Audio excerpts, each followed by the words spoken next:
ಬೆಂಗಳೂರಿನಲ್ಲಿ ಏನು ಮೆಟ್ರೋ ದರವನ್ನು ಏರಿಸಿರ್ತಕ್ಕಂಥದ್ದು ಬೆಂಗಳೂರಿನ ನಾಗರಿಕರಿಗೆ ಬರೆ ಹಾಕಿದಂತಾಗಿದೆ.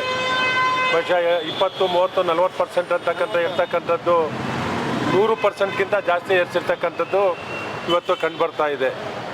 ಬಹುಶಃ ಈ ಸರ್ಕಾರ ಬಂದಾದ ಮೇಲೆ ಒಂದು ಕಡೆ ಕಂದಾಯ, ಇನ್ನು 8-10 ದಿನದಲ್ಲಿ ನೀರಿನ ಬೆಲೆ, ಸ್ಟ್ಯಾಂಪ್ ಡ್ಯೂಟಿ, ಕರೆಂಟು, ಹಾಲಿನ ದರ, ಎಲ್ಲ ತರಕಾರಿಗಳ ದರ ಕೈಗೆ ಸಿಗೋದಿಲ್ಲ, ಜನಸಾಮಾನ್ಯರಿಗೆ ಕೈಗೆ ಸಿಗೋದಿಲ್ಲ.